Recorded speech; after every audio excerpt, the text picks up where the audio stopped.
होता क्या है कि अपने पूर्वजों के लिए कुछ ना करने वालों की संख्या है ज्यादा। आज बहुत सारे लोग अपने माँ बाप के लिए कुछ भी नहीं करते, ना तर्पण करते, ना श्राद्ध करते, ना भागवत जी का पाठ करते, कुछ नहीं करते। तो वो लोग कहते हैं कि आप क्यों कर रहे हैं? ना करने वालों की संख्या है ज्यादा, करने वालों की संख्या है कम।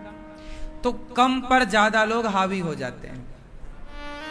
वो आपको गलत कहते हैं कि जी आप क्या कर रहे हो, कोई तुम्हारा मरा हुआ बाप थोड़ी खा लेगा, अब वो तो मर ही गया, ऐसा तर्क लोग रखते हैं। लेकिन एक बात बताएं, आपने ताजमहल का नाम तो सुना होगा। ताजमहल को बनाने वाले का नाम क्या था? शाहजहां। क्यों? सही है। शाहजहां के इतिहास को आप जानते हैं कि नहीं? शाहजहां को आखिरी में उनके बेटे ने जेल में डाल दिया था, है ना? औरंगजेब ने। क्यों? शाहजहां के बेटे का नाम क्या है? औरंगजेब ही था। औरंगजेब ने शाहजहां को जेल में डाल दिया। आखिरी के दिन शाहजहां के जेल में कटे। और जो शाहजहां का बेटा है जेल में डालने वाला, वो अपने बाप को आखिरी में केवल खाने को चने देता था। क्या देता था? चने और थोड़ा सा पानी, गिलास 1.5 गिलास, जो भी उसने तय किया, उससे ज्यादा ना पानी ना उससे ज्यादा खाना। तो शाहजहां रोते हुए बोला, ये इतिहास में लिखी बात बोल रहा हूं मैं, कोई मनमाना नहीं। शाहजहां ने कहा कि बेटा चल, तू खाना नहीं देता भरपेट, तो कम से कम पानी तो भरपेट दे दे। वो पानी भी नहीं देता था पेट भर, दिन भर में 1.5 गिलास। अब 1.5 गिलास से दिन भर कैसे गुजारा होगा?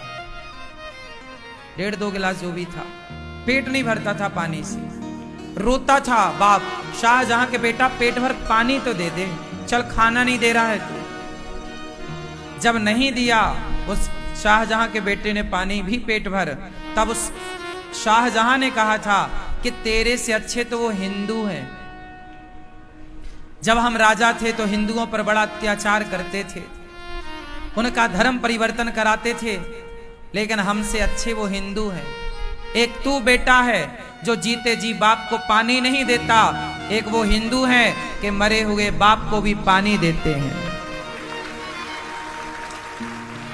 ये बात शाहजहां ने कही थी कि मरे हुए बाप को भी हिंदू लोग, हिंदू समाज ऐसी समाज है कि वो अपने आप को ऋणी मानता है, अपने माता का, कि मैं मां का ऋणी हूं, पिता का। अरे मैं ऋणी मानता हूं तो अपने मां बाप के लिए क्या मैं एक भागवत जी का पाठ नहीं करा सकता? क्या मैं माँ बाप के नाम से गाय को 2 मुट्ठी चारा नहीं दे सकता? क्या मैं माँ बाप के नाम से 4 दीन दुखियों को भोजन नहीं करा सकता? क्या मैं अपने माँ बाप के नाम से चिड़िया को दाना नहीं डाल सकता? श्राद्धों में ना चिड़िया को दाना डालने की परंपरा है, कौआ भी खाता है। तो कुछ लोग कहते हैं कि तुम्हारे बाप देखो कौआ बन गए, क्या जो तुम कौआ को दाना डाल रहे हो? अरे मूर्खो, कौआ नहीं बन गए, कौआ एक पक्षी है। और हम हिंदू हैं, हम कहते हैं कि नहीं, हम अपना ही पेट नहीं भरते, हम जीव जंतुओं का पेट भर के अपना पेट भरते हैं, सबको। अब बताओ, आप कौआ को दाना डालो, चिड़िया को दाना डालो और गाय को रोटी दो, इसमें घाटा क्या है? पूरी दुनिया में केवल भारत ऐसा है, सनातनी ऐसा है, जो अपने मरे हुए बाप का भी पानी देता है, जिसे श्राद्ध तर्पण कहते हैं। क्या कहते हैं? तर्पण कहते हैं ना, तर्पण करना, बाप का तर्पण है। श्राद्ध है पिताजी का, माताजी का, लोग कहते हैं श्राद्ध। श्राद्ध मीन्स पिंडदान, तर्पण, वो पूरा प्रोसेस। एक सनातनी ऐसा है जो मरे हुए माँ बाप के नाम का। अब कुछ लोग आप पे हंसते हैं कि यार तू क्या करता है, तो आज का साइंस का बच्चा है। साइंस अपनी जगह सही है साहब, साइंस भी तो सैटेलाइट से चल रही है अधिकांश, बहुत सारी चीजें साइंस सैटेलाइट पर आश्रित है। सैटेलाइट भी एक साइंस है, विज्ञान है। सैटेलाइट भी ऊपर होती है और कोई भी चीज यहां से जब सिस्टम में डाली जाती है तो सैटेलाइट डायरेक्ट थोड़ी देता है, यहां से पहले वो सैटेलाइट को मिलती है, फिर वो सैटेलाइट छोड़ता है। यदि नीचे से उसे ऑपरेट ही ना किया जाए तो सैटेलाइट ऊपर थोड़ी अपने से चलती रहेगी। आखिर उसे भी तो ऑपरेट नीचे से किया जा रहा है, हाँ या ना? उसी तरह अब जैसे देखो क्या होता है, बिजली का करंट जब बनता है तो 440 वोल्ट का बनता है। जो बड़ी लाइनें जाती हैं ना, आपने देखा होगा बड़े बड़े तार इकट्ठे, बड़े बड़े खंबे, बड़ी लाइन बोलते हैं। क्या उससे आपके घर का बल्ब जल जाएगा? तो उत्तर दो। उस बड़ी 440 या 4 जो भी होता है 440, वो उस करंट को फिर एक ट्रांसफार्मर लगता है बड़े बड़े, फिर वो और कम करता है, फिर वो गांव में सप्लाई होती है, फिर गांव में एक ट्रांसफार्मर और लगता है जो उस कम को भी और कम करता है, फिर वो सप्लाई आपके घर जाती है और उससे आपका पंखा कूलर चलता है। उसी तरह बिजली तो एक है, पर उस बिजली को घर तक पहुंचाने के लिए 2-3 प्रोसेस से गुजरना पड़ता है। उसी तरह आपने जब गाय को खिलाया, किसी दीन दुखी को खिलाया, पशु पक्षी को खिलाया, तो जो आपने खिलाया वही आपके पितरों को नहीं मिल जाएगा। जो बिजली बनती है डायरेक्ट, उतना लोड, उतना 440 का नहीं मिलता हमारे को, कम करके। उसी तरह जब आप किसी गाय को रोटी, चारा, भूसा और किसी भूखे को भोजन कराते हो अपने पितरों के नाम से, दादा दादी के नाम से, तो आपके दादा दादी जहां होते हैं उन्हें जिस चीज की कमी होती है उन्हें वहां वह प्राप्त होता है जिस चीज की उन्हें कमी है। जैसे आपका कोई बच्चा अमेरिका में है और उसे पैसे की जरूरत है, तो अमेरिका में पैसे कैसे भेजोगे? बैंक में डाल दो पैसे, लेकिन उसे मिलेगा क्या?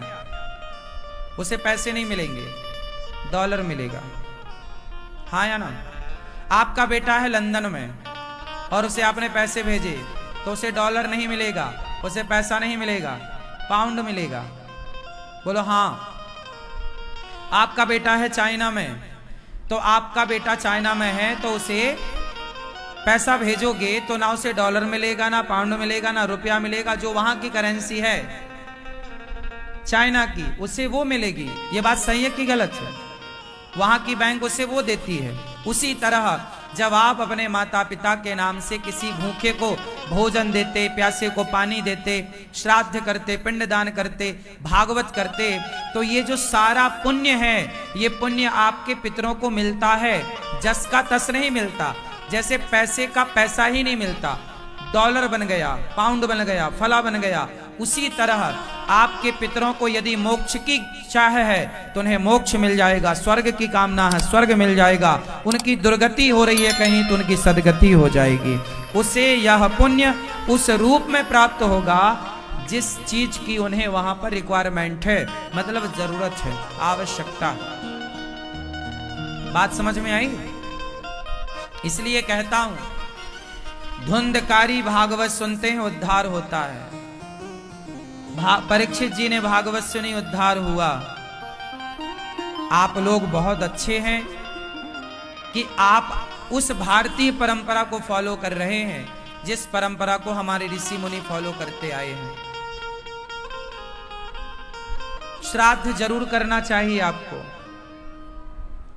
आज से ही, आज पूर्णिमा है, आज से ही विशेष, आज से ही स्टार्ट होता है। पहला जल आज, फिर ये 15 दिन तक चलेगा। आप लोग जरूर अपने पितरों को, अपने माता पिता, अच्छा मैं एक छोटी सी बात आपको बताऊं, पिंडदान किसे करना चाहिए? माना कि एक बाप के 4 बेटे हैं, तो बताओ 4 बेटों में कौन सा बेटा पिंडदान करे? उत्तर दो। क्यों भैया? जोर से आप बताओ, आप बताओ। बैठ जाओ मैया, जल्दी शांति से बैठो, सबको वहीं बैठने दो। हाँ? चलो बताओ, 4 बेटा हैं किसी के, या 3 बेटा हैं किसी के, या 2 बेटा है किसी के, या 6 बेटा, तो बताओ पिंडदान कौन करेगा? जोर से। अब सुनो, परंपरा क्या है वो सुनो। परंपरा ये है कि यदि आप चारों भाइयों का चूल्हा एक है, बात समझो, चारों भाइयों का चूल्हा एक है, तुम संयुक्त परिवार में हो, चारों भाई एक चूल्हे की रोटी खा रहे हैं, तब तो 4 में से कोई एक बेटा कर ले, बड़ा पिंडदान कर ले, श्राद्ध कर ले, पोथी पाठ करा ले अपने माता पिता दादा दादी की, तो वह पर्याप्त है। लेकिन आप चारों भाई अलग अलग रहते हैं, चारों का चूल्हा अलग है, तो तुम चारों पर ही तो माँ बाप का ऋण है, तो बड़ा ही क्यों करे? क्या छोटा, छोटे को माँ ने मालिश नहीं करी क्या? क्या छोटे को दूध नहीं पिलाया क्या? क्या मझले वाले बेटे को माँ ने तेल मालिश करके उसके पसंद का भोजन नहीं कराया क्या?